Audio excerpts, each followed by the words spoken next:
बीती सदी में कई ऐसे दशक थे जब सदी के महानायक अमिताभ बच्चन सुपर हिट पर सुपर हिट फिल्में दे रहे थे, तो आवाज के जादूगरों किशोर दा, मोहम्मद रफी साहब, लता मंगेशकर जैसे फनकार गीत और संगीत की दुनिया में चार चांद लगाया करते थे।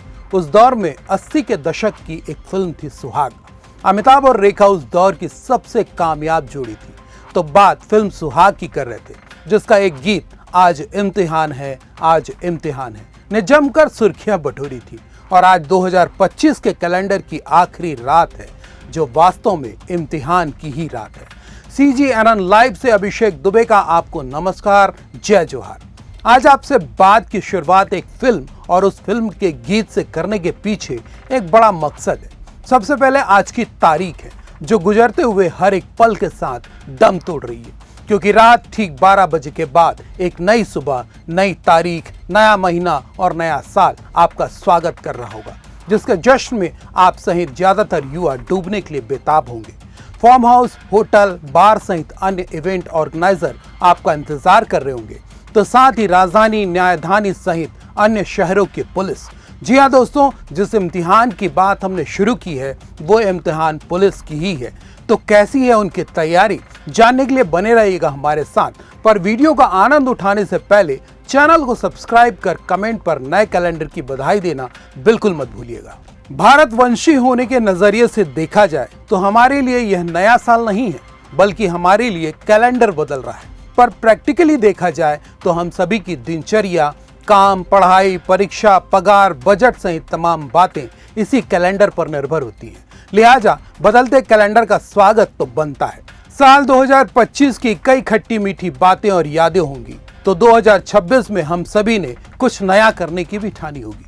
लिहाजा गुजरते साल के साथ आने वाले साल के लिए जश्न तो होना चाहिए। हर बार की तरह इस बार भी राजधानी रायपुर, न्यायधानी बिलासपुर, ट्विन सिटी भिलाई दुर्ग, संस्कारधानी राजनांदगांव, ऊर्जा नगरी कोरबा और रायगढ़, स्वर्णिम धरा बस्तर, छत्तीसगढ़ के शिमला यानी मैनपाट सहित तमाम जगहों पर नए साल के स्वागत के लिए जश्न की तैयारी हो चुकी है।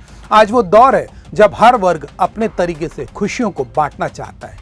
किसी की सुबह मंदिरों से होगी, कोई मस्जिद जाकर नमाज अदा करेगा, कोई गुरुद्वारा पहुंचकर मत्था टेकेगा, तो गिरजाघरों में कैंडल जलाए जाएंगे। सबसे ज्यादा कहीं फोकस होगा तो वह आज शाम से लेकर आधी रात है, जब होटल, बार, फार्म हाउस जैसी जगहों पर युवाओं की भीड़ होगी। गीत संगीत में डूबी शाम होगी, जाम से जाम भी टकराएंगे, गीतों पर थिरकना भी होंगी, लेकिन जो जरूरी है वो संयम है। बिल्कुल दोस्तों, नई सुबह का स्वागत कर सके इसलिए पहली रात अच्छी हो, इस बात का ख्याल भी हम सभी को रखना जरूरी है। इस कड़ाके की ठंड में शहर के हर हिस्से में पुलिस की चौकस निगाहें आपकी हरकतों को ताड़ रही होगी। आपके लड़खड़ाते कदम या फिर नशे में बहते हुए आप उनके शिकार बन सकते हैं, जो आपके जश्न को सजा में तब्दील कर देगी, परिजनों को परेशान कर देगी। आइए जानते हैं इस मामले को लेकर पुलिस अफसरों का क्या कहना है। उसके लिए हमने, जैसा कि मैंने बताया, कि जो पूरे पॉइंट्स ड्यूटी लग रही हैं, इसके अलावा सभी थानों में सेक्टर वाइज बनाए गए हैं। सेक्टर वाइज पेट्रोलिंग पार्टियां दी जा रही हैं। हमने अतिरिक्त वाहन भी उपलब्ध कराए हैं थानों को, जिससे कि विदिन 5 मिनट में वो गाड़ी पहुंच जाएगी अगर कहीं से सूचना आती है तो, और उनके खिलाफ सख्त कार्रवाई होगी। ब्रीथ एनालाइजर जो चौक चौराहे पर लगाए जा रहे हैं, उसका यही काम है कि अगर कोई भी इस तरीके से शराब पीकर वाहन चलाता है और उससे एक्सीडेंट करता है तो उसके खिलाफ कार्रवाई होगी। और किसी भी होटल में, किसी भी रिसोर्ट में, किसी भी बार में अगर कहीं झगड़ा लड़ाई होती है तो बार संचालक के खिलाफ भी कार्रवाई होगी। जो भी वहाँ उनका अधिकारी, ऑथराइज व्यक्ति है, GM हो, उन सब के खिलाफ कार्रवाई होगी और वो पार्टी तत्काल बंद कर दी जाएगी वहाँ पर, अगर इस प्रकार का कोई भी न्यूसेंस होता है। तो मैं सभी आपके माध्यम से भी इन सभी होटलों, इन सभी बारों के संचालकों को भी बताना चाहता हूँ कि आप अपने यहाँ नियंत्रित तरीके से और सुव्यवस्थित तरीके से आप अपने यहाँ इन सब आयोजनों को करें। रात में जो टाइमिंग रहेगी वो क्या, कब तक पार्टी खत्म करने का निर्देश है? 12:30 बजे, 12:30 का समय है। डीजे, कोलाहल, ये सब चीज़ें बिल्कुल भी किसी भी हालत में बर्दाश्त नहीं होंगी। ओपन एरिया में 10 से 10:30 के बीच में ये सभी बंद करना होगा। क्लोज एरिया में 12:30 तक अपना वो प्रीमाइसेस में कर सकते हैं। अभी कुछ करना चाहेंगे पहले आप सभी के माध्यम से मैं पहले तो बिलासपुर वासियों को सबको नववर्ष की शुभकामनाएं देता हूं। उनके लिए आने वाला वर्ष बहुत सुखमय हो बहुत ही आनंददायक हो।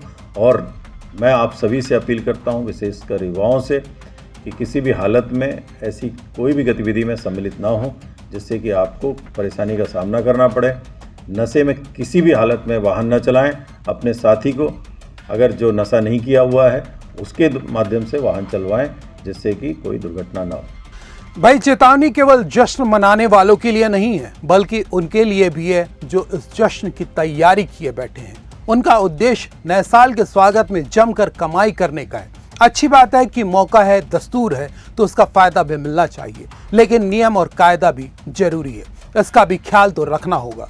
और हमारा भी अपने पुराने और नए दर्शकों से निवेदन है कि आप नए कैलेंडर का स्वागत पूरे उत्साह के साथ करें। साल 2026 आपके लिए शुभ हो और आपकी तमाम उम्मीदें पूरी हो। इन्हीं शुभकामनाओं के साथ मुझे दीजिए इजाजत। जय जोहार, नमस्कार।